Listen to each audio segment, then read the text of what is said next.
Cool. Amazing. I'm going to try to Harrison, I'm gonna add you right now. Let me just figure out I'm gonna try to get through all this tech stuff early on because it's not my strong suit. Usually Mark is doing this stuff for me. And there are some people that I definitely want to make sure are added on as speakers. Just trying to okay, there's a lot of people on. Let me get through these requests. Okay, good button. Good button. I did want to make sure. I don't know if Morgan Ariel is in here, but I wanted to make sure that she was on as well. I'll come back to these. I didn't know I could do a co-host option either, so you guys have to forgive me because I'm not the best at this. Okay, I do want to start by just before I add every speaker. I think right now we only have Harrison, but I do want to add a lot more people. Um, Especially Harrison, I'm glad that you could join because I do want to hear your perspective on things from the InfoWars standpoint. Okay, so I just want to start by recapping everything that happened with Fort Huachuca. I think that that's, sorry, I'm going to add two more people here. Diligent, I'm going to add you. Nice to meet you. Add a speaker. Myron, I'm going to go ahead and add you. I'm going to add Ryan here. Okay, just gonna do that for now, and then we can just get started. Okay. So yeah, the first thing I want to do is just to make sure that everybody understands what the Fort Huachuca story is and why people are so fired up about it. Because obviously, I appreciate that not everybody watches my podcast, and there has been just such an aggressive. I would describe it as a misinformation campaign. A lot of people that are chasing rabbits. It has nothing to do with what we discussed on the show, and I do think it's important for people to also have the clarity of how quickly this all unfolded. So I did create this little timeline, which I just jotted down because if I make one mistake, then the internet jumps down my throat. It's weird. When you hear how this all transpired, you're going to recognize that it all happened very quickly and very aggressively. So I have told the story on my podcast. I hate that. This is just the reality of how it happened. Okay. So it was a holy day of obligation. And I did my podcast. Obviously, we do not normally go to mass in the evenings on a Monday. I think it was Monday. I think it was Monday the 8th. And we went, I literally jumped off air my podcast, ran to mass. And for whatever reason, maybe because it was just like later in the day, I didn't do my usual prayer, meaning that I normally start my prayers with gratitude, what I'm grateful for, praying for everyone in the family. And this time, for whatever reason, I just went with just basically pleading for a missing piece and saying, essentially that everyone recognizes that there is something very wrong with this Charlie Kirk story, but I just feel like there's like a small piece of this thing missing. And I was just deeply praying for a missing piece. I just want you guys to know that was truly the backstory.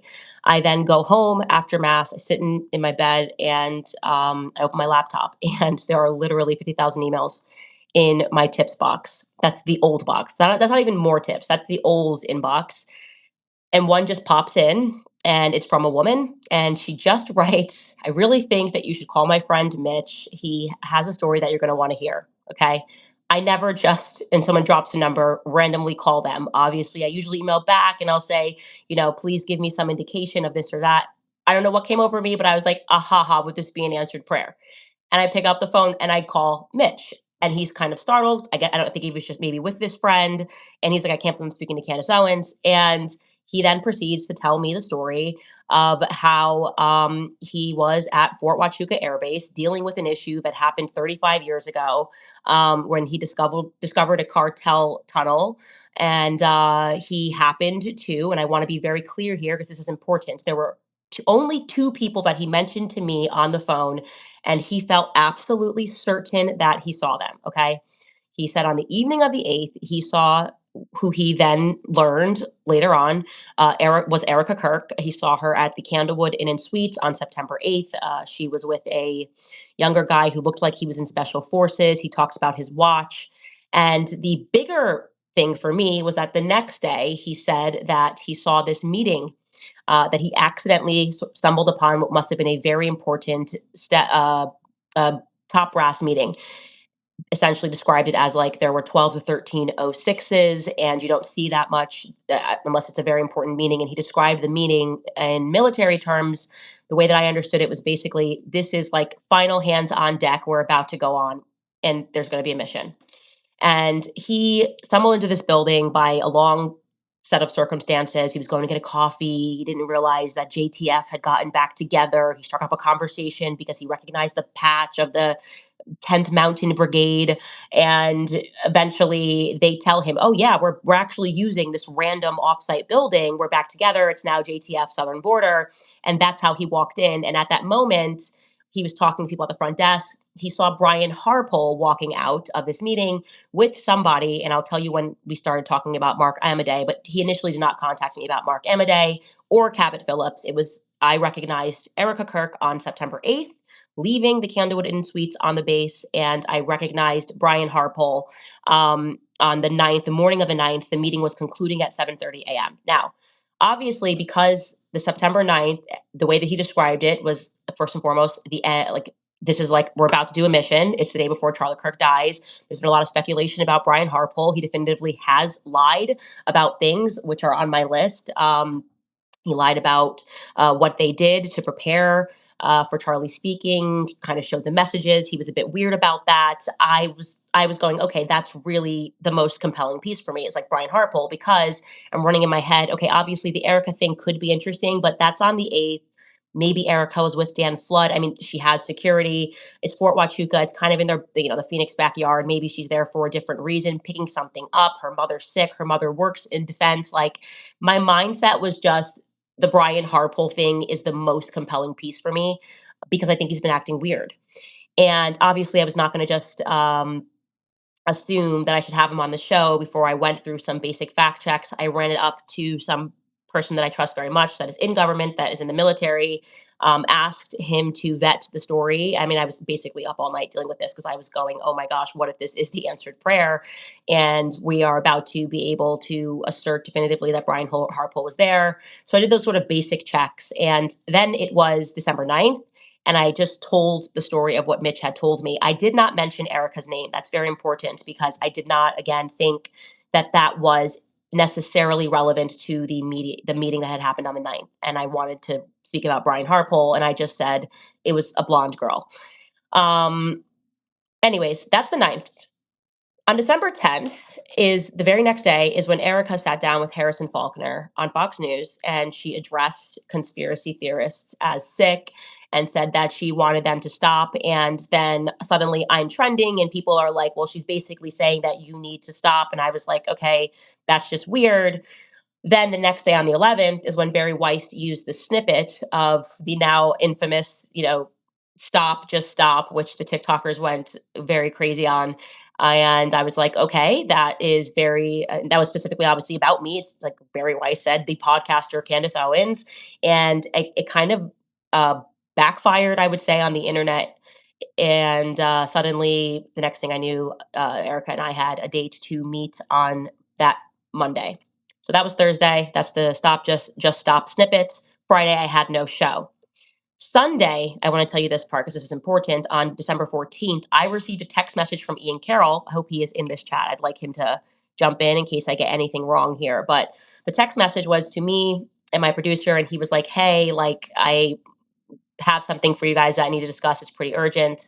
When I got around to calling Ian, he told me that basically he had received information from someone. He didn't want to give me the name of the person, and that definitively, like, Brian Harpole was preparing some huge lawsuit against me. And I was like, that's really weird. And I think he said like some big like Texas lawsuit. I don't know but like basically it was like it's a big lawsuit and like you're going to want to be careful talking about this. And I was like, okay, well, that just can't be accurate because that's not how lawsuits work. I know about lawsuits. And I said, I think someone's intentionally giving you bad information to try to scare me from talking about the Fort Huachuca thing anymore because I hadn't yet hosted Mitch to tell a story. But I had indicated that like I might do more with Mitch or I might pass him off to Ian Carroll. Next thing you know, Ian Carroll's getting a phone call and told that I'm about to get sued for mentioning Brian Harpole. So I thought that was like a little weird. And I basically said to Ian, I think, yeah, intentionally somebody gave you bad information. You first have to start with the cease and desist. And I don't factually know if what Mitch said was wrong. That ends. Monday is when Erica and I obviously had to sit down for 4.5 hours, and Turning Point kind of hosted a Q&A, which I thought was unfair and against the rules, I will say, because we agreed to not speak about anything. But that went on. Obviously, on the Tuesday, I came back and actually, let's go back to the meeting with Erica, because this is also relevant. During that meeting, I did not bring up the Fort Huachuca thing because I, first and foremost, needed to continue vetting various aspects of it. But also, I have Brian Harpole's number. And so I was just going to text Brian Harpole directly. But it is worth saying that during that interview, Erica gave me Brian Harpole's flights and said, like, I know that you mentioned that you thought Brian Harpole was at this interview. Here are his flights. Now, you guys would later see those flights because Alex Jones then mysteriously has these flights. I took the flights from her. I thought it was interesting because I didn't bring up Fort Huachuca and I wasn't intending to bring up Fort Huachuca, and I hadn't mentioned Erica on the show. And I looked at them and I said, "Oh, well, this is not an alibi because the meeting ended at 7:30 a.m. and planes that left Fort Huachuca were back in Texas. They actually, the SAM plane, as we know, went straight to Texas, and I think Brian Harpo's flight left at like 3:42 or something in the afternoon in Texas. So I was like, this does not conflict with the idea that he could have been leaving a meeting at 7:30 a.m. So it's a pretty short flight to Texas. So I said that, and that was it. But I said, but thank you for giving me this because now I can tell people that I have these flights, and also that he doesn't like yet have an alibi for that morning.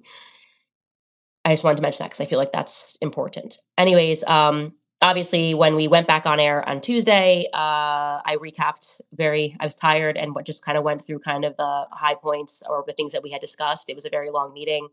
On Wednesday, we broke the story about Charlie's car, and that we actually had exclusive photos of what the inside of the car looked like. On Thursday, I made the decision to have Mitch on my show. And the reason why we made that decision is because we were then working in the background to verify other aspects of his story, and we were able to do that.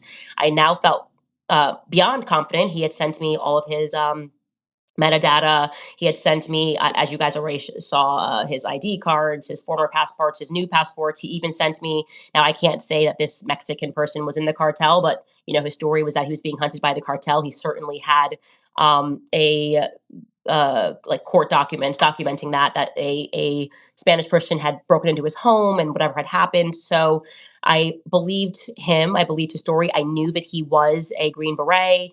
Like I told you, I verified that information right away, and I knew that he had stumbled upon this meeting, and he thought this is why they were pulling him aside. They may have thought something else, but it was substantially true. Everything he said was substantially true. Whether or not he saw Brian Harpole, I don't really know, right? Now, of course, the decision to have him on, I was aware that I could not say to him, I felt that that would have been super inauthentic if I was like, hey, tell your story, but like, let's not talk about the fact that you think 100% that you saw Erica. Like, that would have just been inauthentic. And I feel like people know that, I don't know, you guys would have just like sussed that out in 4 seconds. So I understood, obviously, that we were opening a can of worms because people were going to be compelled, obviously, by the fact that potentially Erica Kirk was on the base the evening before, if you will, on September 8th. But again, my main thing was Brian Harpole. During that time, as we were vetting his story, he described the congressman. He thought he was pretty certain that it was a congressman of some description. And he described him what he looked like, glasses, about the age, and he said the height was 5'9". So we were sending him photos of congressmen that we thought could fit the bill, just so you guys know this. And he was like, no, no, no, no, no. We sent him Amadei, and he's like, this person looks very familiar. Like, this could be the person. Like, have you looked into his story? Like, do you think that this could be the guy? Like, this is the first person that really looks like the guy. And he said, is he 5'9"? And I Googled that and it said he was 5'9". I actually think Google's wrong on that. I think his height is wrong. I will say that now. But it's important for you to know that he did not initially come to us with Amadei. We sent him photos. It was just Erica and Brian Harpole. Okay, so we have him on, obviously, and he says both of the names. And what happened thereafter is what I can only describe as like an explosion. I get contacted from somebody who's in DC, and they were very concerned and thought maybe somebody was feeding me bad information. And I was kind of interested in the phone call, not going to name the person, but was basically like, worried about your security and things like that. And I was like, I think we're good. Like, we're just kind of vetting the story. Then on the 20th, and this is very interesting, these two YouTubers, Valhalla and Paramount Tactical, reach out to Mitch. and they're being super nice to him. And they're saying, or one of them said, and I don't want to mix them up, but we have the video of it because Mitch is predisposed to paranoia. And he recorded them. And I'm going to drop the conversations. I'm happy to drop them after this live. They're so nice to him. This is on December 20th. And like, they're not questioning whether or not he was in the special forces. They're not saying anything weird. And they're actually saying to him that I may be under foreign influence. And I'm like, okay. And these guys are clearly not good guys. Or actually, the 20th is when he first told me that they had reached out to him and wanted him on his podcast. It might have been the 21st that they called him. I'll clear that up. But between the 20th and the 22nd is when they are suddenly calling him and they're like, oh, yeah, we're just concerned about Candace. Okay. Yeah. And you're going to see in a couple of days, he loses his mind and suddenly speaking to like exes and baby mamas like he's Jerry Springer, but that was the nature of their phone call. So I'm like, okay, that's weird. I don't know these guys. And then on the 22nd, I get another phone call from Ian Carroll. Oh, he's here. I'm going to add you, Ian. Add a speaker. I get another phone call from Ian Carroll, and this time Ian is like totally freaked, like freaked as in like very concerned, because obviously like I have a good relationship with Ian Carroll, and to some degree he respects Valhalla. And he's like, look, I have this friend who's in the military. He has a YouTube channel and he basically runs me through and he's like basically saying that he wants to talk to me. And it was kind of said to me in a way that was like, if you don't kind of take this rope, like, and jump off of this Mitch train, like, what's going to come out about Mitch is going to be explosive and you're going to like go down on the ship. That's essentially the vibe that Valhalla was giving to Ian Carroll and basically like kind of demanding to get on the phone with me. And I was like, and then he starts talking about first he said stolen valor. Like he was never a Green Beret. I was like, he absolutely was a Green Beret. I sent that up the chain of the government. Like, that's just not true. And it felt to me like they were clearly being quite aggressive with Ian on the phone, demanding to speak to me, demanding that I allow them onto my platform, talking about his like ex-wives. I was like, I don't care about any of this. And I said to Ian, this seems to me like they're trying to distract me with stupid stuff. Like, if he has something that is concrete that like Mitch somehow defrauded me or lied and did like definitively was not a Green Beret, then please just have him email it to me. And I said, and if he emails that to me, I will deal with it immediately. And I also made it clear to Ian that because they were like, oh, then like she could get in trouble for fraud because she raised money for this guy and he wasn't even like a Green Beret. I was like, first off, he never asked me to raise money for him. So the idea that he was doing this to defraud me for money, that came out naturally when I was live. I said I would do a give, send, go because I said people were going to start digging up things. Like I just had a feeling like I thought it would be other people, but I just felt like, oh, let's like raise money for him. He had a tough life, whatever. And I had that court paperwork of what he was going through. So that was natural. And not only that, but the very next day, which I will show on my show this week, Mitch sent me an email the day after I started the Give, Send, Go. The morning after, he sent me and Skylar an email and said, thank you so much for raising money, but I do not want to accept this money from you.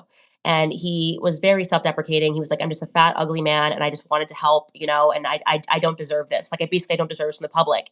And then I called him and I was like, Mitch, this is kind of stressful. Like, I don't want to figure out how to like give people back all this money. And he was like, how about this? If the tip that I gave you proves fruitful, like if it's actually Brian Harpole or if it's Erica, then I will take the money. Otherwise, I don't want it. So he was never trying to get money from me. That whole, he's a fraud. He was trying to steal. Like, none of that is real. It's just completely made up. And again, I will drop the receipts of exactly when he emailed me the morning after. So yeah, that's what I said to Ian. And I was like, I just don't care about anything about his background at all. I want to know if they have anything about him not being Green Beret. I will obviously post an update and say this guy completely tricked me with his metadata and everything. They were unwilling to do that. They did not want to do that. And so that's when they started, I guess, talking to his estranged son from 20 years ago. I don't know. I don't know because I knew that it was an intentional trying to pull you, like they want to bring you down in mud so that you don't go forward and you have to just focus on the facts. So that is the backstory of Fort Huachuca. We all then know what happens next. And Alex Jones jumps into the foray. He's talking about Mitch's history. He's putting out all this information. Mark Amadei did, I do want to say as an update, I scrubbed through looking for roll calls and then somebody indicated to me that they see him in his chair. He missed the roll call for some reason, but early on in the video, I agree, it does look like Mark Amadei. So that might be, it could be him. And we're looking for somebody else who looks like Mark Amadei. And I also think his height is wrong on Google. I don't think he looks like he's 5'9". So Mark Amadei might be completely like off the hook on that. And again, he wasn't the person that Mitch initially said we gave him that photo. Now, the Cabot Phillips thing is also very interesting. I don't really care about like, Mitch's estranged relationship with his son. Like, I'm not interested. I'm not Maury. I'm not here to like bring families back together. But I tried to debunk him. I thought that was very easy to be able to debunk him with Cabot Phillips because Cabot Phillips, he has a daily show at the Daily Wire. I think he does it maybe 3 times a week or something. But the Morning Wire, obviously, I worked the Daily Wire, and I was like, well, that's pretty simple. If you're saying that Cabot Phillips was here in Arizona, he actually lives here in Nashville and he has a show. Let me just go find him on his show. Well, it also turns out that Cabot Phillips, from September 4th all the way through to September 10th until September 11th, took a vacation and he wasn't on a show. So when I realized that, I did the right thing. I messaged Cabot Phillips. I sent him 2 messages asking if he could just answer whether or not he was there because I don't want to throw like any shade his way. I had sent him, just to get to the Cabot Phillips bit, I had sent Mitch multiple photos of guys like this person. I thought maybe Dan Flood. This, he's like, no, no, no, no, no. I gave him no context, but saw that Cabot Phillips was trending, and I had no idea he was one of Erica's exes. I sent him the photo, and he's like, that's the guy. That's the guy that was with her.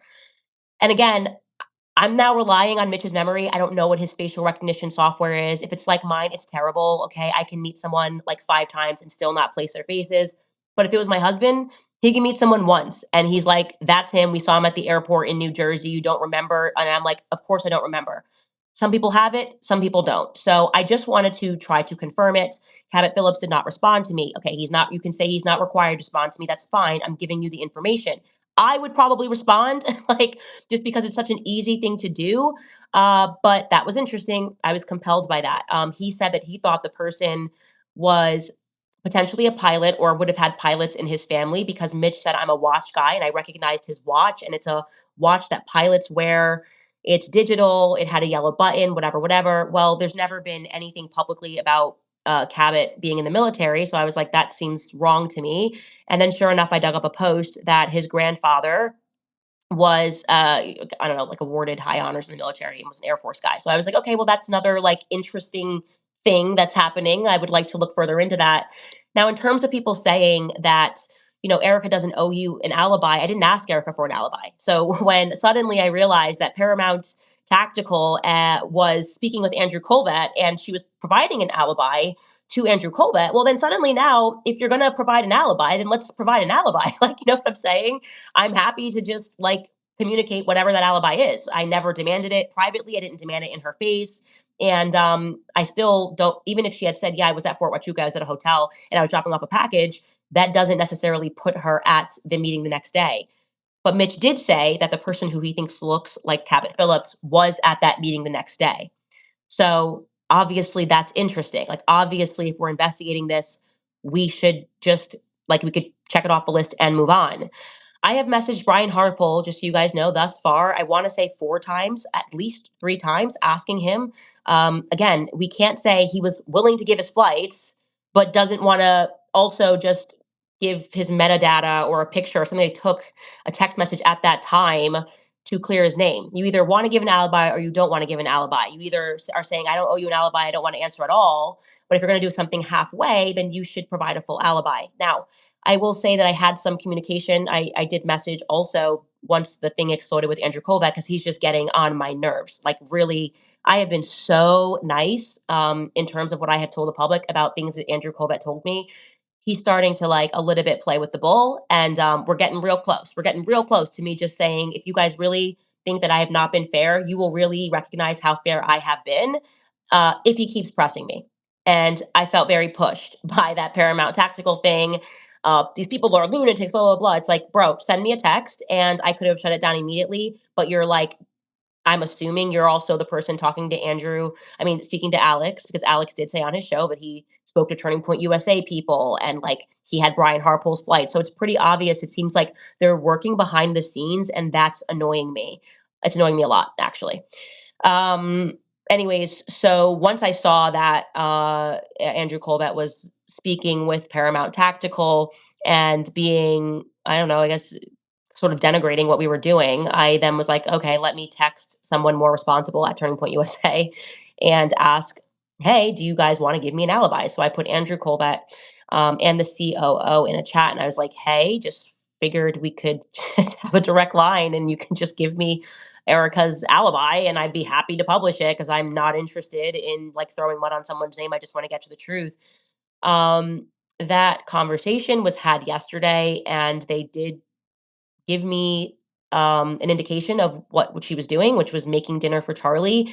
I have asked for metadata to show that it was Charlie that she was texting, and I'm still waiting for that. So the last conversation I had with them, I think that was yesterday, Sunday at around 1 o'clock p.m. ish, my time Central, I think, and they said that Erica got busy with the kids and that they were going to get me something. So I'm still waiting on that. Just so you guys know that I have been responsible and speaking to the people directly trying to get the information. Now, obviously, Sam, I very much agree with you, and I'm going to let you jump in here. Actually, let's start with Harrison because I would love to hear his side. I think it's for the most part, he's done a lot of great work. He has not been feeding us a fed slop and telling us that Charlie had a magic neck, and it's good to hear from people who disagree with us. So, Harrison, if you want to unmute yourself and jump in, that would be great. Yeah, thanks for having me. I guess my whole thing is why does this meeting even matter? Like, what is the actual claim that's being made here? That's been my confusion the whole point, the whole time is like, okay, let's say that there's absolute proof, photographic evidence that everything that Snow says is true. Like, who cares? I mean, what does that prove? What is the actual accusation? Who do you think was conspiring with who to do what? Yeah. And I think obviously the name of the episode was, the day before Charlie Kirk was murdered. The insinuation is that this was a assassination planning meeting, Yeah. which I don't even see any evidence of that. And then people I'm arguing with online are saying, no, this has nothing to do with the assassination. Yeah. So I guess if the space is why this matters, why does Fort Huachuca even matter? Like, what is the claim being made? I still don't even understand that. So it matters because why would Brian Harpole be on Fort Huachuca at all? Right? It matters because he's giving an alibi, which means he doesn't want to be associated. Like, it could have easily not mattered. Kind of, to speak to your credit, he could have been like, "Yeah, I was at Fort Huachuca with my brother, and my brother's in the military. I was dropping off some food." Uh, okay, like that could have been then suddenly a dead end. That would have been nothing.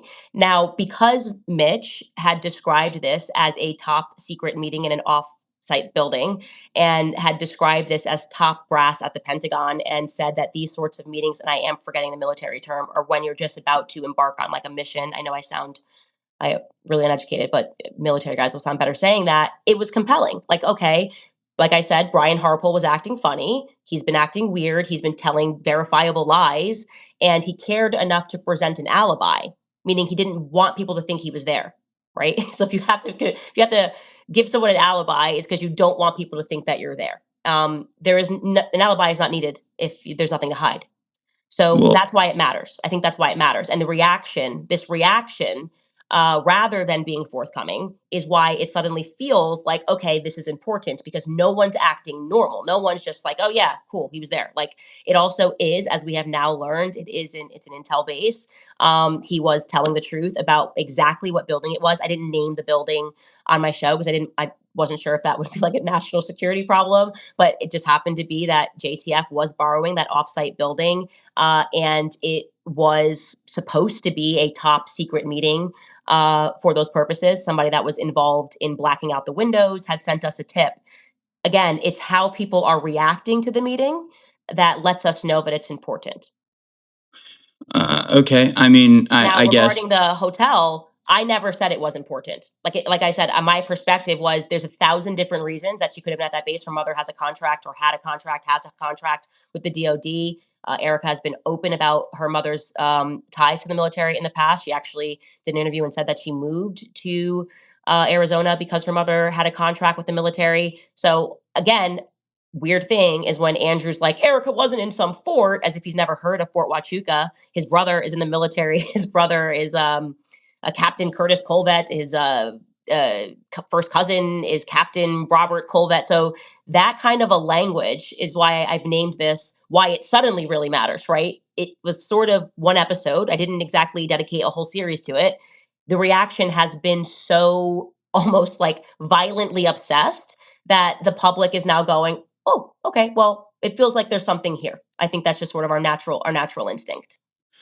Okay. I mean, I think if you're saying that somebody is somewhere and they weren't there, then providing the alibi is not in and of itself suspicious. If the alibi is not confirmed, I guess you can be suspicious of that. But again, I still there's still not an answer. Like, okay, let's just say you're right. Let's just say that absolutely they were there. Yeah. What does that prove? What is the accusation? Because what it sounds like, and I mean, what the insinuation obviously is that this was a planning meeting for the assassination, and the people there had pre-knowledge of the assassination and were therefore in on it. So I think that if you are making that accusation, which in effect you are, right, you're in effect saying, okay, Erica Kirk and the head of TPUSA security were at this pre-assassination I didn't planning say Erica meeting. was there, so you guys have to stop repeating that. It's Erica was never at that meeting, and that's another thing. I've never said Erica was at the meeting. Mitch has never said Erica was at that meeting. There was never an indication she was at that meeting. She wasn't even. He did not see her on September 9th. It was Brian Harpole who was at that meeting. To my knowledge, Brian Harpole, I don't know why he would be at an intel base at a meeting with top brass. And what I can tell you is, if he was there, Turning Point doesn't know he was there. According to Erica and Justin Strife, who I sat down for 4.5 hours. So if Turning Point has him on their payroll, and they've outright purchased a security firm, and they don't know what he's doing on an intel base, yeah, it matters. And we don't need to know the conclusion to follow the clues here that something's wrong. So that there's this fashionable thing where people are always like, well, what's the final thing you're saying? We don't know the final thing that we're saying, because that's not how an investigation works. Well, We you have to can. follow the thing that's the lie. We have to follow, okay, this guy said he was here, he wasn't. What does that mean? I don't know what it means yet. I don't know what it means yet. What I'm saying is the reaction to this is not normal. Brian Harpole shouldn't be on an intel base if Turning Point doesn't know about it. And he's presented an alibi that doesn't actually cover where he was, but he felt it necessary to give an alibi. So, I don't know, interesting. And I think we have a right to think. So, if Okay, that's so cool, I'm just gonna let somebody else jump in right here. I think, is that okay, Harrison? Or do you want to just have a final thought there before? sure. I'm okay. So Erica Kirk was not there. You don't believe that Erica Kirk was there at all. She wasn't there So on the 9th. She was not seen on the 9th. It's not about whether I believe she was there. She wasn't seen on the 9th. That was never said. He never said it. I never said it. okay, but Yeah. she was seen on the 8th. Yes. And not Okay. at the Intel meeting, not in the Intel, headquarters or whatever building they were using. She was not seen with the top brass, nothing like that. Okay, So so the pre-assassination planning meeting happened on the morning of the 9th. She was seen in the area on the afternoon of the 8th, but those were unrelated. She just happened to be they are there. related because of the person she was with, who he Uh-huh. believes looks like Cabot Phillips. He did see that person at the meeting on the 9th. Okay, so again, you are saying that basically these people were there to conspire to kill Charlie Kirk, right? I You mean, can keep saying what you're saying, or you can listen to what I'm saying. But if you want to just say what you're saying, just say it and don't put it behind you're saying. Just say, hey, I'm Harrison and I'm saying, right? That's easier, I think. So what did you okay. say? Hi, I'm Harrison. What I'm saying is that in 2 months, nobody is going to remember the name Mitch Snow or Fort Huachuca, and this is not going to go anywhere, and that this is a nothing burger. I just think it's an absolute nothing burger that's not going to lead anywhere. I mean, maybe I'm wrong. You can prove me wrong, but again, my whole thing has always been that this devolves into this question of like, was he there? Was he not there? And the whole time I'm just going, what does it matter? If the conclusion is that he's a complete liar, it's the exact same outcome as proving that these people were actually there, because so far you haven't connected it to the assassination in any way whatsoever, except that maybe this guy thinks that he saw people that are around Charlie Kirk. And my whole point is, obviously the insinuation is, I mean, again, when you're saying Erica Kirk was there, but not actually there on the day, but in the area, but not because of the assassination meeting, but it's like, okay, clearly the insinuation is that these people had something to do with the assassination, and you can make that claim or not, or pretend that you are, or pretend that you're not, but you obviously are. But Like that's all. I don't really care about Okay. any of that. Thanks, But Harrison. you have Thank you. to. Thank you. Let's give somebody. I think Okay. just because you say something clearly and obviously and clearly doesn't make it clear or obvious. Okay. I'm following this investigation. Charlie was assassinated. I'm going to take every step, and I'm going to say what I know at the exact time that I know it. So I cannot say that it was definitively an assassination meeting. I can say that I have a feeling about this meeting that if it is in fact Brian Harpole there and he's lying about that, then that's not good. It's not a good thing because there's no reason to lie unless you have something to hide. But thank you so much for your feedback. I appreciate that and hope to speak in the future. I am going to allow Ian. Did you want to jump in here? I'd be happy to, but depends on what you want to talk about. I had to jump in late. I was in a different meeting when I got some text messages of like, yo, get in here." Oh yeah, I was just mentioning. I was giving the timeline and just telling people when you and I had the call, and you were kind of just trying to give me a heads up about, Valhalla. I think it was Valhalla, right? That wanted to speak with me about Mitch and that his backstory was stolen valor. I wasn't sure if I got something wrong, but I thought it was Valhalla, right? Yeah. I mean, there's been a lot of people that have been trying to get a hold of you. I'm like a regular conduit for people trying to get a hold of you. You know how it Yeah, is. yeah, exactly. But yeah, definitely there's been it was once things started to fire up, people were starting to talk about like what they saw as holes in Mitch's story.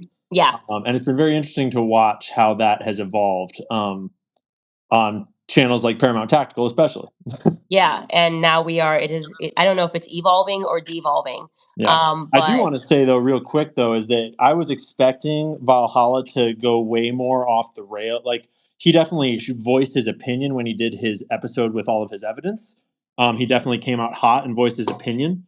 But I actually was pleasantly surprised by how Valhalla did that in the sense that based on what he knew and the source that he had, he condemned what he saw as what Mitch was and what Mitch's actions were. But he also didn't like I felt glad that he didn't overstep himself and kind of blow up on you too hard and try to like over extrapolate what he was showing. But I also have been watching what other people have been bringing out about Mitch since then that seemed to make me question whether what Valhalla had was the whole story. So I'm just kind of sitting back and yeah, watching and all that the was also evidence. another thing. I think that's a good point, Ian. Was like people that were pretending that they were speaking to like his like baby mamas and his son that he hasn't spoken to since he was 2. By the way, so if he hasn't spoken to him since he was 2, the implication is his son knows his father through his mother. That's like what happens when you don't speak to your father Yeah. since you were 2.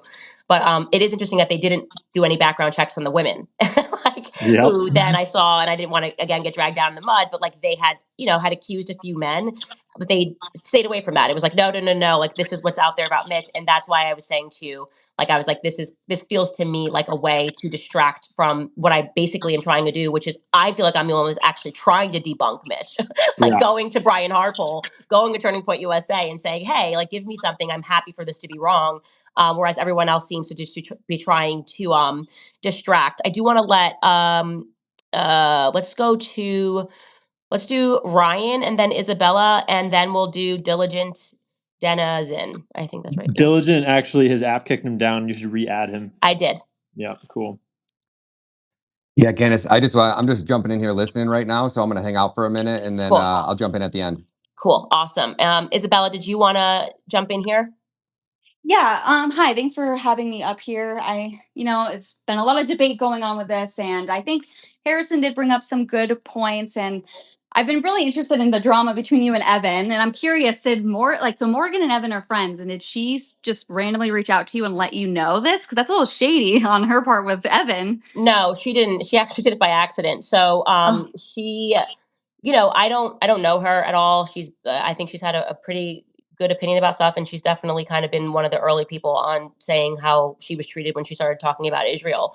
And so I think what happened was we should definitely separate Evan from Israel, Evan from Morgan. Morgan kind of it seemed weird because it was like nothing happened, and then they both kind of wrote these statements, like, and you don't actually have to break up with anybody on X that you can just like just not agree with something. I don't know. I never feel like the need to write like a very long statement if I disagree with something, a commentator that I'm listening to. I'm like, kind of like, like I listen to, yeah, yeah. like I don't agree with that. I don't agree with that. I'm never like for a long time, I've really loved Matt Walsh, but his take, it's like, I don't know. So I think it seemed a little extra to people on the outside that were looking Yeah, in. yeah, And yeah. it was at the same time. And so I messaged her and I was like, I follow you. You could just message me if you thought some part of your story wasn't real. And I sent her some docs about the cartel person. I was like, he sent me so many docs that like his story is real. Like, I don't, it's this happened. Here are the medals he received. I obviously did my due diligence. And she said, thank you. And then she was sending me a clip of, it was just a clip of Paramount Tactical. And Mm. I think she was sending it because she was like, oh, look what his son is saying. But actually, I found it interesting because the son then confirmed the story, like that he was on Fort Mhm. Huachuca Air Base. And she didn't realize that when she screen recorded, her text messages were coming in from Evan. And he was like Oh my saying what he was going to gosh. post. So I think it was just honestly an innocent mistake. But I was then like, okay, it looks weird that you both posted this. And now it looks like you're kind of coordinating it. And I think people felt it was coordinated because it's not a natural thing to do. Now, Yeah. Evan, I would, the reason I say I would separate him is just because like, he's just lying. Like he's like this has been debunked. It hasn't been debunked. He's like defending Alex Jones and saying, "Oh, Alex Jones did say that you met your husband through PJW." I'm like, "No, he didn't say that." So he seems like he's being intentionally dishonest about stuff. She kind of just made one statement. Timing was a bit weird. Yeah, that's kind of how that happened. Interesting. Okay. And then something else, like with what Evan is claiming, it kind of just reminds me of, there's a man that's coming into prominence, and then you see a bunch of women come out, Me Too. It's like, okay, maybe he's not correct, maybe he's lying, but he does seem to have more evidence supporting what he's saying than these Right. random disgruntled women. So I'm not saying that it's incorrect, that they're wrong, but I feel like we should be remembering that, hey, this is what these like women do, and the government will get behind them and kind of push them to say these Me Too things to discredit people. So Right. And the thing is and correct me if I'm wrong, but like there were no convictions. So it feels like we're mm, getting involved in somebody's divorce and somebody's like, man, like it's just not my business. it's What always his what's with his messy. son is not my business. I'm sorry. And I'm sorry to say that I don't care, but I don't care. I care about Yeah. who killed Charlie Kirk. I care about whether what he said he saw in Fort Huachuca is real or not. And every other piece of his story checked out. Like I got the military police report. So this just feels like mud. Yeah. And like I said to Ian, I said, look, if your buddy Gary wants to do like, becoming Mitch 9 seasons, let him do it. Everybody has to follow like what is their passionate life. And I was like, I just personally don't care. And so I encourage everybody who is feeling passionately against Mitch to go down that rabbit hole. I am focused on what happened that day. And thus far, nothing Mitch has said to me has not checked out. And even they won't even admit that they lied about some stuff in the past. Like when Ian was Right. contacted, they were like, it's stolen valor. He wasn't a Green Beret. And then they like casually admitted on their show, okay, no, he was a Green Beret. But I'm embarrassed he was a Green Beret because look at these female and their allegations, but we're not going to mention all the allegations that exist with these women. Like that just feels like it does feel like Me Too. And I'm just Yeah. not interested in it. Morgan just actually jumped on. So I do want to add her as a speaker. And Morgan, you sort of missed maybe some of this, but I did just sort of run people through what happened and kind of said, like, I kind of view what you and Evan did to be different. And, I think for everybody, it was just sort of the timing of you guys, like, and the style of needing to announce it, I think was a bit different. And I think that's why you kind of got the reaction that you did. I just wanted to give you the opportunity to have the floor and say what you wanted to. Morgan? Oh, hi. I didn't know Hi. that you were talking to me. I'm sorry. How are you? How Yeah, is good. How everybody? are you? Yeah, I'm good. Thanks for giving me the floor because there's been so much freaking drama in the last couple of days, and everybody I feel like has been trying to pit us against one another for some reason. And I keep reiterating, I have no issues with Candace. I'm still 100% on board with the investigation. I have my reservations about Mitch, and I feel like I should be able to voice those concerns. And I know that a lot of people don't care about his past or his history, or I don't even want to say only his history, because currently it's my understanding that he does have open cases. But when we're looking at somebody's credibility, how can we find them credible if the only thing that we have to take is their word for something? And right now it's he said, she said. He said that he saw people there and we can only take his word for it. And when you have every single person in his life, not only the exes but his children, who he's never had custody of any of them, they all say the same thing, that he's a pathological liar. Mm. I have trouble trusting an individual like that, and I just want to make sure that we stay on track and finding out what happened to Charlie Kirk. Yeah, and so I think what I would offer back is that's what we have been doing. So rather than speaking to his son, I contacted people on the base. Like okay, he said that somebody named Neff, which is what he said initially in contacting me. Captain Mhm. Neff was the one who questioned him. So rather than speaking to his son from 22 years ago, I think the people would say, "Why don't you speak to somebody who's on Fort Huachuca base now and see if there's a Captain Neff there?" And that's what we did, and we confirmed that Captain Neff and the 10th Brigade was there. He said it was in an offsite building, a JTF offsite building. We spoke to people at the base and they told us this is the exact building. Here's where it is in the map. And they are borrowing the space. He told us that this incident happened and the bomb dogs were called. So I made an effort and successfully got the police report. That's how we verify whether or not he's a pathological liar, is by verifying what he said. Right. And so that's why, and as I said before you jumped on, I reached out to the people that were involved. I reached out to Brian Harpole 3 times. He wanted to give an alibi in the sense of like giving flights for 3:42 that afternoon. Okay, so what's stopping you from giving us what you're doing at 7:30 a.m., right? Like that kind of is what's weird. It's like you give half an alibi that doesn't matter, but you don't want to give the full thing. You don't want to just message me and say, "Hey, just so you know that wasn't me." So that's what we're actually doing, is trying to verify the last thing, which is just like really his memory. He did tell the truth. He told the truth about everything that happened that morning. And so the last thing is, does he have a good facial memory? And thus far, we've not been able to, and I am in the process, as I said, of speaking with Turning Point USA. We haven't yet gotten a clean answer from people who have indicated that they do want to give an alibi, right? Because Andrew Colvett is messaging Paramount Tactical with an alibi. Well, I'm your girl. I'm the only one I think that's trying to debunk Mitch. Like, because I'm like, give me your alibi and I will post it. So yeah, I think that's I kind of. guess my concern is like, okay, so if they don't provide any alibis, then what happens? Does this just stay open ended and then it keeps being the main focus? Well, they did. That's the point, and that's why this is now. That's why I named this. Why it suddenly really matters, right? So if they had like kind of stayed out of it, and we're like, well, I'm not even going to answer because it's so stupid, then we're like, okay, well, maybe he's just wrong, and that would be what it was. He would just be wrong. He wouldn't be a liar because he was where he said he was, and the people that were there, and Captain Neff was whatever. But they did give an alibi, so they do care, right? They cared enough to give it to like obscure YouTubers, which is kind of random. Like it's like, okay, why are you wheeling and dealing? Like, if Andrew Colbert did not get caught live orchestrating an alibi, it shows that Erica cared because she's showing her metadata. So wouldn't the common sense thing to be, if you care that much, rather than going through obscure YouTubers, like wouldn't you just go direct to Candace and be like, hey, I saw you did an episode on this. Like here's the information you're looking for. They all have a direct line to me. I would have published it immediately. Right. I wonder if say let's Erica does provide something, are people going to be are they going to accept that from her? I would, and I would end it. Like I would. That's like my goal is not to look stupid, right? So like if she gives me like an alibi and she's like, "Here's where I was," like why would I not just instantly be like, "Hey, here, like it wasn't her. Thanks, Mitch. Like it was a different blonde." Like we've been very open to that, and I said that 1,000 times on the show. You either have really good memory when you see faces or you have a bad memory like I do when I see faces. I don't know Mitch, so I don't know, but he was pretty detail oriented about the watch and little things.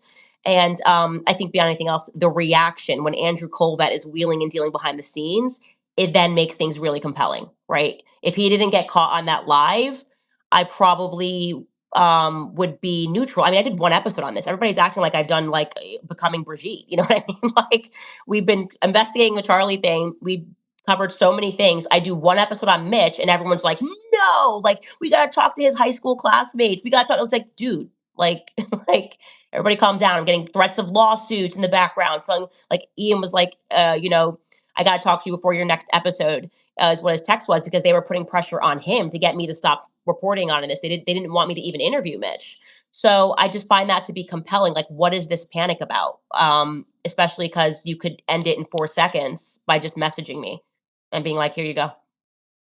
Yeah, well, they never are forthcoming. I mean, that's the problem with Turning Point this far, Yeah. and they could put a lot of things to rest, but they keep gaslighting. So Yeah, hopefully they do. I still I don't hope so trust too. Mitch, but that's just where I'm at with it. And yeah, Yeah, thank you. that's fine. Yeah, and I want to say, like, I'm totally chill with that. Like, by the way, like, if I was running like the Bachelor show, I would get it. Like, but I'm not asking people to marry Mitch. I'm asking people to trust me enough to have done my due diligence to tell you that he was where he says he was, and I that, believe, I do yeah, want to interject and and say, I do so. believe that he's there, that he was But there. what I I mean, can't figure out for what other reason, because he didn't ask to come on my show. He didn't ask me for money. Like, he literally had his friend send me an email saying, like, this is something that you should know. And then I asked him to come on the show. And then I randomly live said, I wanted to raise money. And then he, which you missed, Morgan, said to me, I don't want the money the very next morning, and said, if the tip ends up working and it helps you solve the murder of Charlie, then sure. But I don't, I'm not in this for money. I'm just like a fat old ugly guy. So, like, the whole idea of him doing this for money or doing this for fame just doesn't jive with the facts of how it all came about. So for me, obviously I'm the one that's in the center dealing with him. Um yeah, do I think he's like paranoid? Do I believe that he probably hasn't been like the number one father in life? Sure. That's just not my business. It's just genuinely not my business. yeah. I don't know. I try to look at things from a biblical lens, and you have to judge people by their fruit. And if all your fruit is rotten, then I have trouble believing anything that you have to say. Yeah, but I also think that you should judge the women the same way, you know, because they Yeah, had but if they're backgrounds all if too. there's a bunch, if everybody's saying the same thing and it's just Yeah. one person, like you're not the victim. I didn't say it was big. I'm just saying that, like, No, if no, it, I'm that sorry, that's not like the you, you him. know where I'm at on the Harvey Weinstein stuff. Like, there were like 3,000 women, and I don't think he raped a single one. So I don't accept that argument. Like, I think we just disagree on the Me Too Yeah, stuff. but he's like a nobody. That's different than Harvey Weinstein. Oh, I just think, I don't know. I just like to hear both sides of a story when it comes to like allegations against men, whether they're famous or not. I just think it's like I'm pretty like even on that stuff. I always have to hear both sides, but like I didn't even want to care. I didn't want to hear Mitch's side about his ex-wife. I didn't want to hear her side about him. It's just not my business. But thank you, Morgan. I hope that clarifies everything. And like, I'm glad that you're a part of the conversation, and you have every right not to believe Mitch. Yeah, thank Um, you. We'll see what happens. yeah, we'll see. Mel, would you like to jump into the foray? Yes, thank you so much for having me real quick.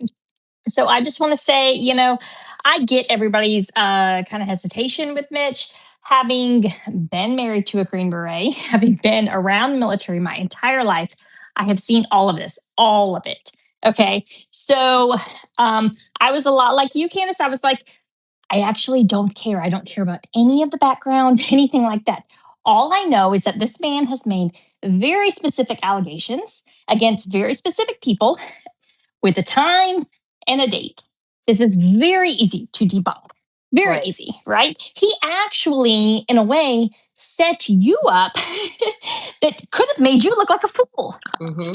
And now we are about 2 weeks out, and these people are, again, using random YouTubers, funneling weird, bizarre alibis, kind of quasi non denials through these weirdos, right? And we haven't gotten to the thing. To be just, hey, all you have to do is say straightforward, I was not there. I was not in Conchise County on this date at this time. This is not complicated. And again, Mm-hmm. Candace Owens is not a random person, okay? She's just not. She's not somebody with a small following. So people can say, well, they don't have to answer her. Well, that's fine, but they clearly care, okay? And when you have a large following and you get accused, or not even accused, because Candace hasn't accused, but when this comes up on someone's huge following, you answer it. You just do, okay? If you have an easy alibi, you just freaking do. I'm so sick of this pretending like, well, I don't have to answer all this crap. Right. No, It is actually, stupid. you do, okay? Sorry, but you do. Because you guys have been weird about everything from the get go, okay? And everything about Charlie's murder is weird, okay? I think weird is the one word that we can all agree on, Right. right? And Right. now I have looked into the NAR and Turning Point Faith and just the shadiness, the total shadiness surrounding this organization, which again is not its own organization. It is, in fact, an appendage of TPUSA, which means it is TPUSA. It's not like TPUSA Action, which is its own organization. People I don't think, really quite grasp the significance of that, of TPUSA Faith being an appendage of TPUSA. But so I know all of the like shenanigans that they've been involved in. So when I heard about this originally, I was like, yeah, that sounds about right. Now, I don't quite know what that meeting means. I know Harrison wants some very hard, like, wants us to make allegations, and he wants us to make a mistake, more than anything else. Well, I don't. Hold on. Why would I want you? Here, why would I want you to make a mistake? I don't know if you want me to make a mistake, but I know you have pressed pretty hard for I want you to make a definitive statement, and nobody's ready to make that, actually. Yeah. Here's what I know. These are the things I know. I presented those to you last night, and then you came back at me with, what, so you're going to accuse me of being paid for? Which was really bizarre to me, because I felt like I was pretty patient and not accusatory at all. Regardless, I'm not even going to go into that. But well, okay, no. I'll go into it for a second. You said that I was pretending to forget that Charlie Kirk was moving away from Israel, and I was saying the weird thing was by me saying, look, I don't get what this whole meeting is even supposed to be about, or why it would be suspicious, or how it connects to the assassination in any way whatsoever. And that is somehow extrapolated to be, I somehow think that the official story of Charlie Kirk's murder is true. I'm saying I don't think if you don't know Harrison, then you can just keep watching the show. Like, you're not required to if you're not sure where it's going to go, like, that's kind of the point of just like, we're all kind of investigating this together. You know what I mean? We've been crowdsourcing this investigation. We have smaller pieces, and the smaller pieces become bigger pieces. Right. Do I know what it means that there are these like little flecks of what looks like there's plastic on the ground of the vehicle that Charlie was carried in after? No. It could mean somebody smashed their phone. It could mean somebody smashed their sunglasses. It could be, one of the theories is like, oh, look, the ADS-B exploded. I don't know. You're like demanding, what is it? It's like, I don't know. I just got the picture, man. Like, and so I think your energy is just, frankly, and I'm not trying to be judgmental, but like, it's a little lame, I guess is a nice way to say it. It's just pretty lame to like try to put this like unnecessary pressure or make it seem like it's weird that we have questions about why Brian Harpole would be at an intel base if he's actually there. Like, what do you get? What do you mean? It's giving Ben Shapiro, You never want to give Ben Shapiro. Just wait. You just want to wait and like see where it lands. If I start making allegations that are factually untrue, or if I don't recant something, if I go somewhere and it ends up being a dead end, then I would understand that energy. Like if like, Erica did hand me her perfect alibi, and I was like, well, I'm not going to say it because I just want to put it out there. But I was actually really hesitant to put Mitch on the show because I wanted, he was like 100% certain it was Erica. He was 100% certain it was Brian Harpole, but I wanted to be very careful about how I went about things. And so I think that we just don't appreciate like people that actually care and are standing up to the feds right now unnecessarily being sort of tossed to the wolves by like your perspective, which is like, if you don't have a perfect narrative and it's not neat and buttoned down, then don't speak. Like, no, guys, keep speaking, keep asking questions. And if you're on this, like listening right now, you're going to get things wrong, and that's okay. Just you have the courage to say you're wrong. And that's what I do. I always do that. I just say, you know what? I thought this, it's actually wrong. Let's pivot. Okay. I mean, I don't know where you're getting this idea that I'm saying don't do research or anything like that. I am confused why it's been a week of talking about this meeting and I still am not. You guys are the ones talking about it. It's been because it's been I've been off air for 8 days. Like, it's been 3 months. I know, but it's been I know for 8 days. You guys have been on InfoWars calling me a fraud, this, that, saying my husband's an MI6. Like, what do you mean? Why is this a conversation? Because you won't let it go. I had him on the show. That was it. We were investigating things behind the scenes, like, reaching out, like he had already reached out to people for alibis before I even had him on, like, hey, this guy said this, whatever. And then all of a sudden you guys every day are obsessing over it and making up lies. Like, you guys are the reason it's big. Like, respectfully, like, this is the work of you and Alex Jones and Paramount Tactical and Baby Mamas from 2000s. Like, you guys made it a thing. You guys made fetch. As a friend you know what of I mean? both sides, can I hop in and mediate real quick with yeah. one secret? because I think, firstly, I think that a lot of people come at this journalism from different angles because, and obviously I can't speak for either of you, but Harrison does more of reporting on what's already happened, and Candace tends to make her career out of reporting on trying to figure out what is the next end of the story. And you guys, you both stray into both lanes. But also, I want to draw the distinction that Harrison has not been making all the same claims as Alex all the time. Alex is definitely a distinct voice from Harrison, and I've always really respected Harrison. I'm not saying that I actually disagree with him on this take, but I do think that this he's not the whole Infowars crew, and the whole Infowars crew isn't Alex Jones. And Harrison's reporting hasn't been the same as Alex this whole time. Right. But also, I think there might be a little bit of coming at investigations from different angles from the nature of the journalism that you guys both do. Yeah. Okay, yeah. I think we've been pretty fair. Personally, I definitely have been fair as far as like not conflating Harrison and Alex. And for like reasons I can't, because I feel like I've been pretty straightforward about why I think the Fort Huachuca thing is important. I do think that things were happening behind Charlie's back. Yeah. We know that he delegated a lot. So even if you don't think like, oh, this is, and again, I actually don't think this was a like murder planning session. I actually think that personally, and I'm going to just throw it out there, I think that something happened in Korea. I think that there were weird things that happened in Korea. We do know that Pastor Son was arrested the day after Charlie leaves Korea.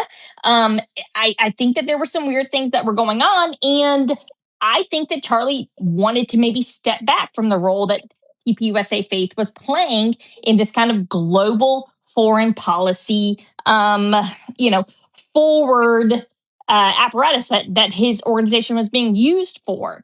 And by the way, I can tell you guys that like Rob McCoy and Charlie did not love Rob McCoy. That whole speech about him being his pastor, he had voiced his concerns about Rob McCoy. And so again, the broader consideration here is that Turning Point USA is just telling a lot of lies, and you don't tell a lot of lies. The whole world got behind Turning Point USA when Charlie got shot. Like there wasn't a single person who was not rooting for Turning Point USA on September 11th. Okay. And now we're at a place where it actually feels like the whole world is rooting against Turning Point USA, right? Well, the TikTokers are not liking Erica. The people online are not liking Erica. They feel like, I'm sorry, but are we going to pretend that whole AmFest thing wasn't just like weird? Like we're popping up tents of like where somebody died. Like, I don't know, that's weird.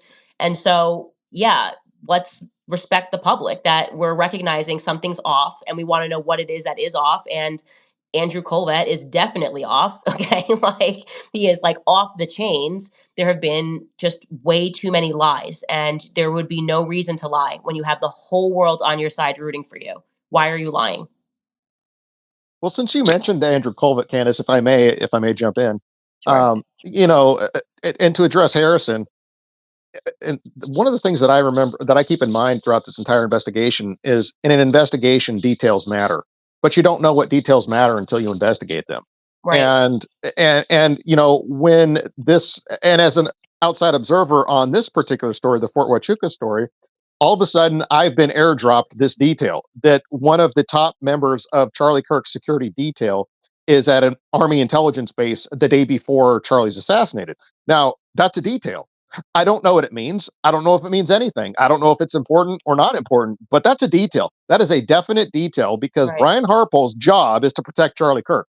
Right. That's his job. That's his job as one of the top members of this security detail is to protect Charlie Kirk, who the next day was assassinated. So, like, this is an important detail. What is one of the top members of the security detail doing at an Army intelligence base the day before? It might not mean anything, but maybe it means something. What does it mean? I don't know. I have to investigate it. Now, how does Andrew Colvett come into this? I'm reminded of the fact that he told you, Candace, that you and Tucker were on some list and possibly in danger. Well, so now I'm thinking in my mind, well, maybe he was at some sort of security briefing. Maybe they had some intel that people were in danger. Maybe that's what he was doing there. Like, I don't know, but it has to be investigated. It has to be sussed out. It could mean something. It might not mean anything. But just to address Harrison, and I like Harrison. Harrison's been good to me. No problem with him there. So that's what I'm just from my own perspective as an outside observer. I've been airdropped this story, this detail, which has now mushroomed. It's like a big mushroom cloud now for several days. It's run wild, people on all sides fighting over it. It's Right. become a thing. And now I have to grapple with this thing. Does it mean anything? Does it not mean anything? How can I Right. verify it? And I'm at the mercy of Mitch's recollection. I'm at the mercy of the TPUSA folks, Erica, Cabot, and Brian Harpole. And I'm faced with a situation now where they've turned it into something bigger than it needed to be, if Thank indeed it you. is nothing. If it's nothing, Every all time. they Like had that's to why. do was debunk it. And not only that, but like they could have like slam dunked the ball in your face, Candace, and made Yeah. you look silly and stupid. And they left that money on the table. Right. And for the people who said, well, I'm not going to they don't need to dignify this, they already dignified this by giving half assed non-debunking debunkings. I didn't ask 100%. them to do that. They did that. They made this more important and relevant than it needed to be. I didn't ask for them to do that. So Right. now, as an outside observer, I have to grapple with like, okay, you made it bigger than it had to be. Like, what does that mean? I don't know if it means anything, but now it's a thing. Now it's a I thing that I think have that to that deal with. is how everyone feels. Like you are voicing exactly how everybody feels. We didn't know what it was going to lead to, and I was like, I mean, I couldn't have been more deferential in saying that this could literally lead to nothing. But like because of this weird prayer and the way it came in, I think that we should follow it. The reaction has now made this feel so crucial, and it again, why you do not need to wheel and deal behind the scenes, Andrew Colvett. And if Erica, as she did, is going to hand me Brian Harpole's alibi, then they care to clarify it, right? If you care to clarify his alibi, then get the rest of his alibi, right? What is the halfway? What is the halfway? Here's his flights for the evening or the late afternoon, but we don't know about 7:30. And I did ask that question, by the way. That just reminds me. I asked that to Turning Point USA when I had the conversation on the phone yesterday. I said, what's up with Brian Harpole? I've messaged. I'm happy to like debunk this, but this guy is certain he saw Brian Harpole. And they said, they told me that there was no, basically, the relationship between Brian Harpole and them had soured. That's what they told me. And they didn't just tell me that yesterday. I want to be clear. They also told me that when I sat across from Erica on the 15th. So there's not open communication right now between Brian Harpole and Turning Point USA. Yet, they did feel it necessary to give his flights for the 15th. Well, if your perspective, and if I'm Turning Point USA and I'm going, okay, well, he's not answering this question, don't you think they should want to know if he was there that morning? Like, shouldn't they be like, hey, like, where the heck were you? You were on our payroll, actually, and you were supposed to be with us, and so now we like require to know where you were.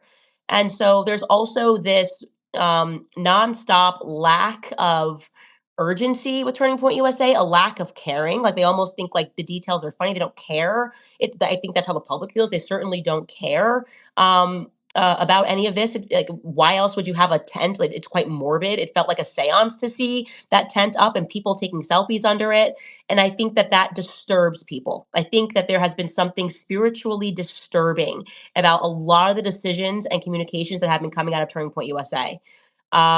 So thank you, Sam, because I think that you really just hit the nail on the head there in terms of why this suddenly feels very important when we were all willing to accept. I did one episode on this, guys. This wasn't like I'm not married to crazy. this, Candace. I'm not married to this guy. I'm not married to Yeah, this theory. Like, if it's nothing, then it's nothing, right? yeah, And I still suspect that there's a good chance it could be, there's a really good chance it could be nothing. And I'm going to need personally, I'm going to need really big receipts to believe it.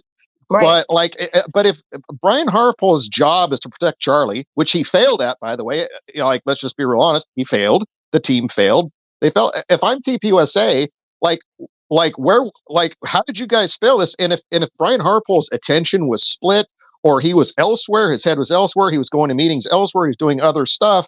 Like, I want to know that. you're right. I totally agree. Myron, I'm going to let you jump in here too. I see your hand is raised. Yeah, sure. Can you guys hear me good, or am I Yeah, coming in? Yeah, so I'll be very brief here. We're all here for the same reason, right? We all don't believe the official narrative. As someone that used to work for the federal government and understands how investigations work, the official narrative has created more questions than answers. And again, it's kudos to you for going out there and trying to find those answers. And I think it's very important that people understand that when you're doing investigations, you're going to go down many different roads, right? You're going to talk to bad informants that might have ulterior motives. You're going to talk to people that are going to give you misleading information. You're going to do a records check here and it might lead you somewhere that was completely not relevant to what's going on. Like, the thing that sucks here is that you're doing this investigation with millions of people watching you, and they're gonna, try to say, oh, well, you didn't do this and you didn't do that, blah, blah, blah. The benefit, right, of being a criminal investigator a lot of the times is we work in the shadows, we do our investigation, we go down many different holes, then we come down with an indictment and an arrest warrant after we connect everything. Unfortunately, right, for you, Candace, you have a bunch of critics that want to sit there and say, well, you're not doing this right, you're not doing that right. I think you've done a great job of, trying to find the truth, and people are going to criticize and talk shit. And I think we're all here for the same reasons. The official narrative doesn't add up. They haven't been transparent. And that's why people are doing their own independent investigation. And the federal government's failed with being transparent with the people, and the people don't trust the government anymore. This is really an L for the G. So keep doing what you're doing. I know people are going to hate, and I think your heart's in the right place, and you're really trying to find answers here. And yeah, there's going to be, roads that sometimes don't lead where it's supposed to go, or roads that may be questionable. But I think talking to everybody and trying to get the full picture and being transparent about it is the way to go. So keep doing what you're doing. Thank you so much. I appreciate that. And yeah, it's hard. I mean, we have a really small team. I think people forget like there's four of us, and it's so much work, and we're investigating every lead, and there have been so many that have led nowhere, by the way. I mean, you can imagine you're getting 50,000 emails, and some people just want to write hate stuff. Some people are giving you tips, and we're building those pictures in the backgrounds. We have so many um leads that are still being worked on from a long time ago, and we have to get on the phone with people, and we have to ask for verification, and we have to get when we get paperwork, we then have to verify if the paperwork is real, because I don't have expertise. And then I present something and I misspeak and I say E4 instead of O5 or O6, whatever. And the next thing you know, you get 1,000 emails of people telling you like you're an idiot. It's hard. And people also, I think, forget, and this is not like a woe is me pity party, but like Charlie was my friend. Like, I went through a very real stage of grief. I'm still going through it in many ways because I don't know what happened. Like there's something that feels very unresolved about it. And he just shouldn't have been taken out like that. Okay. And their anger, which I think you guys have seen that last week or whatever, like to see people like Ben Shapiro get on stage and pretend they were his friend. Like, you don't know what that does to me spiritually. Like, I just want to fight. Like, I want to physically get into a fight. That is like, it's just not okay. And there's something that is so grotesque about it at its core. There is something that it is so, it's almost satanic, right? I look at politics now and it makes me want to vomit, like to realize what they turned him into after. Like, they did not view this man as a human being. They did not care about Charlie at all. It was like he either was going to get them a check or he wasn't. And that, even for me, like the ick I get from turning points, like, that man did not like that man. So what are you doing? Is this really just about like who writes you a check and gives you, like, they can just buy a friendship with Charlie? Like, it angers me, and I still have to like contend with that anger, that upset, and also trying to, okay, let me divert the energy into this investigation and trying to figure it out. So I do ask you guys to just recognize that, like to recognize that there's a lot going on. And I will always, if I get something wrong, which is what I was open to doing, like I said to Ian, I was like, if you want to send me an email and he has the smoking gun proof that he wasn't even a Green Beret, I will run it and I will own it. But that's not the case. And so it just feels like petty. Like, if you're going to use your energy, like, we don't need you finding his exes, man. Like, we really could use your help. Like, Yeah, I mean, look, professional criminal investigators don't get it right a lot of the times. There's a reason why a lot of cases don't get solved. People don't get indicted, they don't get charged. It's not easy to run an investigation. It's even harder to do it with a million people trying to Monday morning quarterback everything that you do and criticize every single thing that you do. So I totally understand, coming from that world myself. So look, you're trying to find the truth. I think you've been good about transparent. Like, if you make a mistake, you correct it. And, one of the negatives is you're out there in front of everyone. So people are going to give their yeah, opinions, and that's the negative. you're right. Ryan, we'll go to you, and then we'll go to Diligent Denizen. Yeah, no, I just want to tell you, thank you, Candace, for everything that you're doing. We all appreciate, at least one person out there that You seems too, like they want to Ryan. find the You've been truth. crushing it. You've been absolutely crushing it. Well, thank you. And I think that the thing that upsets, I think, most Americans is the fact that you're doing the job that we expect Turning Point to be doing, right? Like, this was Charlie's organization, and you're the one out here asking the questions, and they're almost seem like they're just content with whatever Fed slop narrative we get, and they're ready to move on and get the party started and go on to the next event and the next whatever.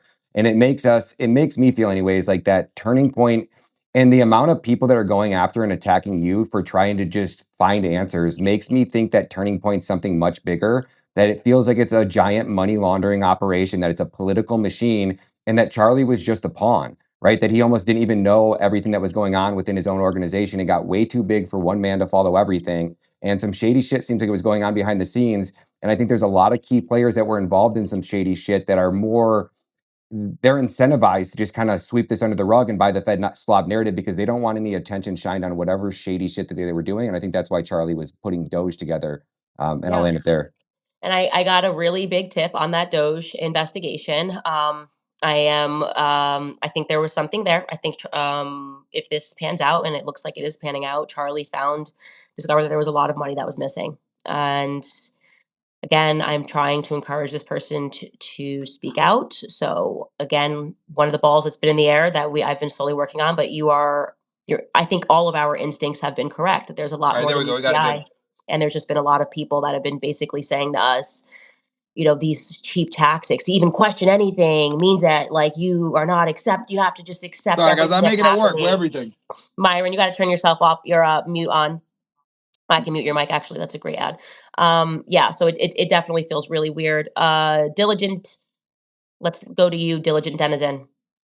Thank you. Yeah, what bothers me the most about this whole thing is the lack of curiosity.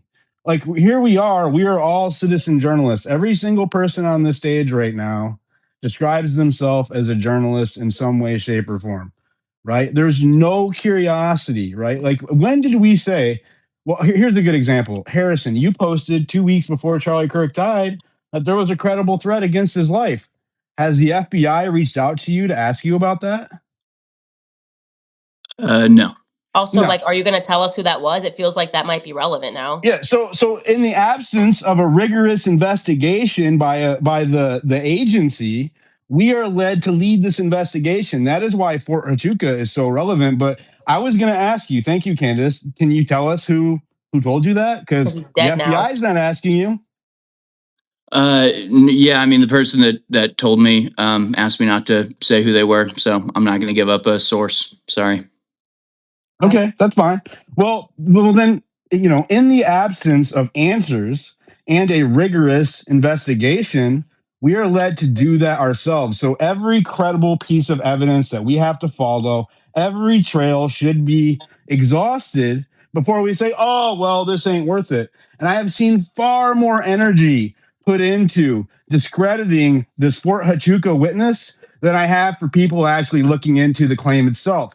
Like Candace said earlier, she actually called people at the base to verify whether or not the events occurred. Was he there at that time? Where did it happen at, etc. But I see all of these people. It's almost like it's coordinated, Yeah. right? All of these people on the same 2 days come out and say, oh, don't listen to this guy. They apply labels. You know why we apply labels to people?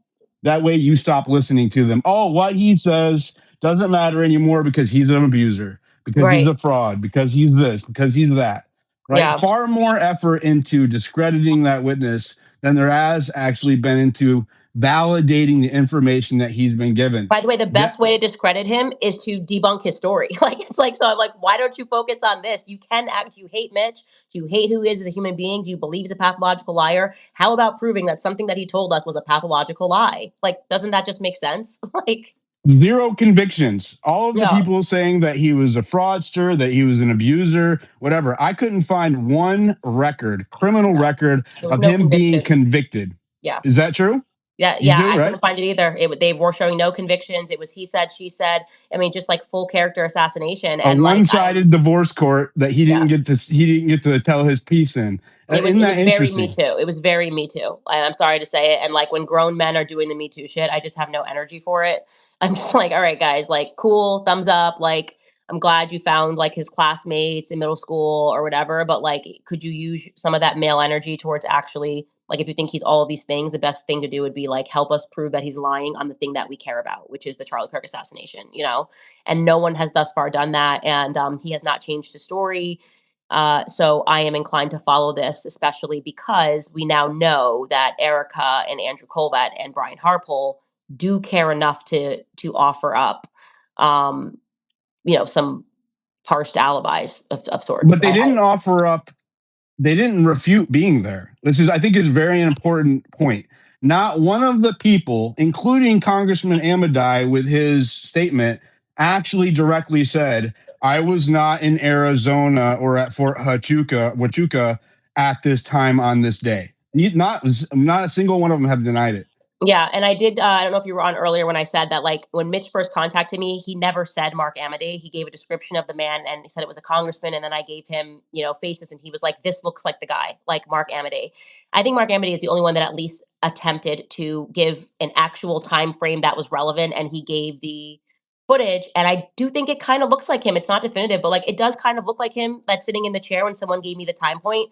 So I do want to be at least like he gave us something. You know what I mean? But regarding the two people that he contacted me about, Brian Harpole and Erica, I find it strange that they went behind the scenes when they had a direct communication with me. Like, if you care enough, why wouldn't you just text me and I could shut it down immediately? Like, I don't. We just lost your sound. Thank you. Yeah, I think I'm still trying to understand like what Andrew Colbert is doing. I don't understand it. I don't understand what Andrew Colbert is doing. I really don't. Well, obviously they care about the public perception of what's going on here, or they wouldn't give these half-hearted third-party alibis that don't really stand up under scrutiny, right? Because they do care about the perception. And the argument is, well, they don't owe you any answers. They don't owe you any answers. That's right. They don't owe us any answers. But also, they can deserve the scrutiny they get in return for not giving those answers, right? The suspicion that comes with that's part of not giving those answers. So it's a two-way exchange. Go ahead, Harrison. I see you trying to go ahead. I totally agree with you on that.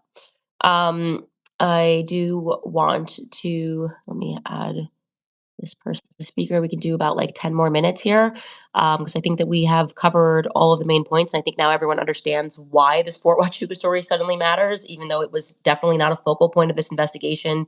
I do think that there is something here. I will tell you that, like, if I was to bet on it when I first had Mitch on the show, I was at 50-50 on whether or not he saw who he said he saw.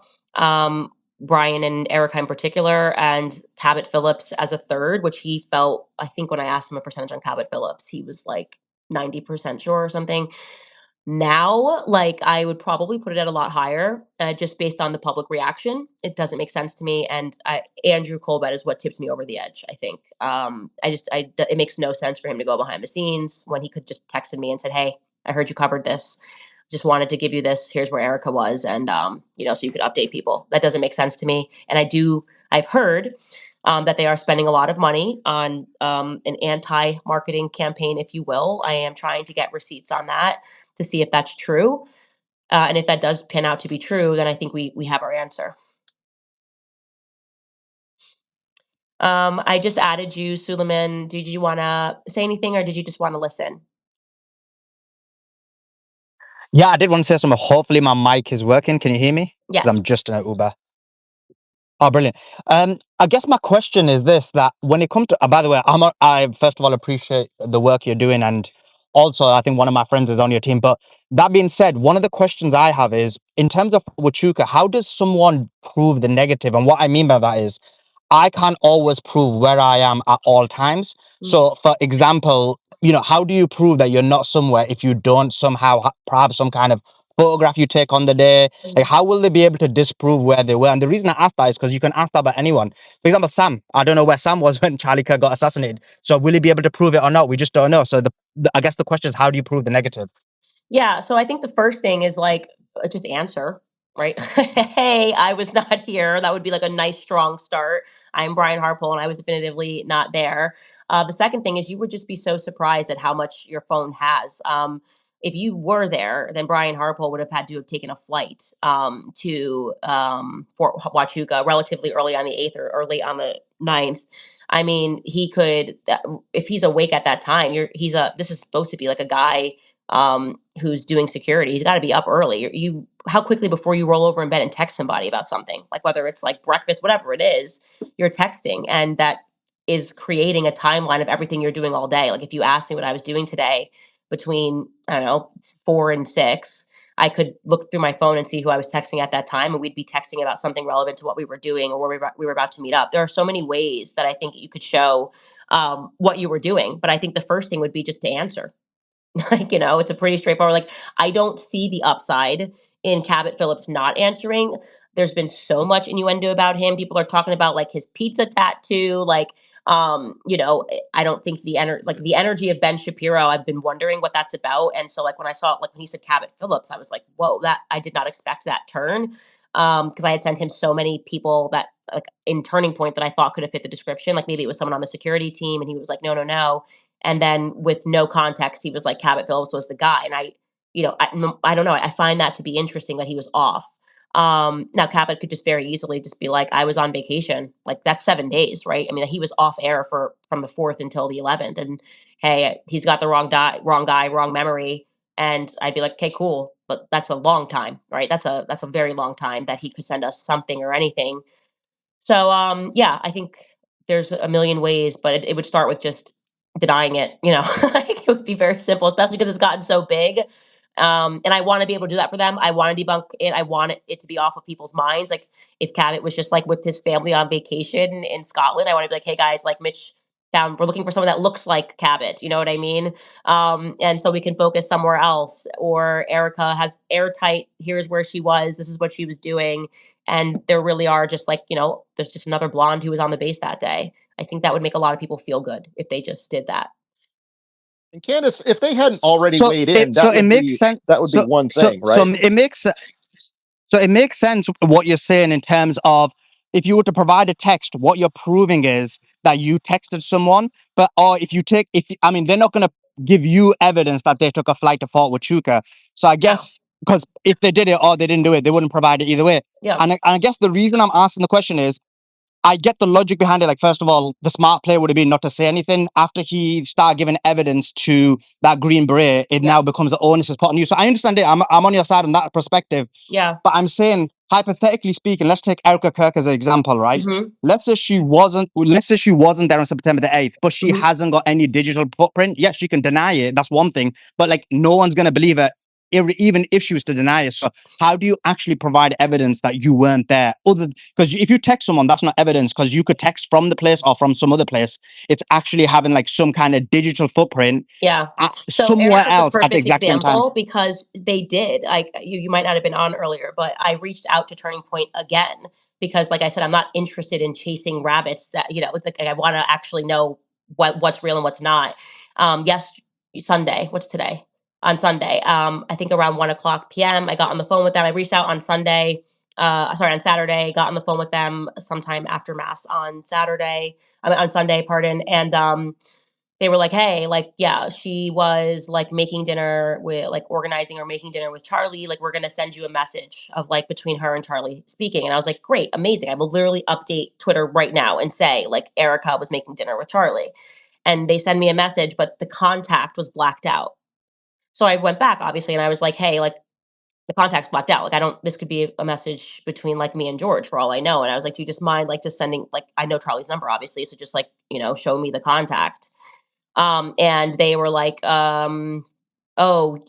blocked it out because it's like a pet, I don't know, like a nickname that she has for Charlie or whatever. And she just didn't want you to see it. And I was like, okay, well, you can just like change the contact name and just send me just send me a video of you opening it so I can see Charlie's number and tell my audience, like, this is confidently a text chain between Charlie and Erica. And then they just said, look, it's Sunday. I think it was like 1:00 or something. And she's busy with the kids, but we'll get you that. And so I waited. It's now been obviously more than 24 hours. It's been like 30. I was yesterday at 1 p.m. Now it's 9 p.m. on Monday, and they haven't sent it to me, like just the number so I could see that it was Charlie, but I'm waiting. But there's a perfect example of how they could just easily show it. So I'm waiting for that. And if I get it, I will clarify to people that she was making dinner. And I also said to them, like, I don't need to show people the message either. So like, don't worry about like his, like, whatever you call him getting out there. Like I'm happy to just like see it. And I think my audience trusts me enough that I would just say I saw it. So I'm still waiting for it. But that's a perfect example of how it could be done. So that text message you're referring to, are you saying that it would indicate her specific location? Like she'd be like, oh, guess what, honey? I'm downstairs cooking, I don't know, roast like chicken for you. So I'm recapping here, but it was pretty much like, hey, parking the car, like be up there for dinner, or like, and is dinner ready? Like, yeah, it's on the table now. Right. Well, if they have that and it has the date of September 8th, which it had the date of September 8th, and that was the communication, like dinner's on the table now, like I'll be right down or something like that. Okay, great. And they just blacked out the contact. So I can't, obviously I can't say to you guys, like it was a conversation, it could have been a conversation between me and Mel. It could have been, so I was just like, could you just send that without the contact blacked out? And so that's what I'm waiting for. But that's a perfect example because like you can't go back in time and make that communication with Charlie. Like who else would Charlie be messaging? Like if I could just see this is Charlie and his wife and it said like love you or something like that. So it would be weird if Charlie was randomly texting that to somebody else, but I know his number, so they could just show me his number. And just one other question while I've got you here, and I think it's really important because I've been covering this like from the beginning, generally speaking. And you basically have like the Fed position, and then you kind of have your position, which is you've gone through a wide range of strands and wide range of avenues. And I guess a lot of people kind of sit somewhere, maybe in the middle, maybe a bit towards you, maybe a bit towards the Fed position, whatever it may be.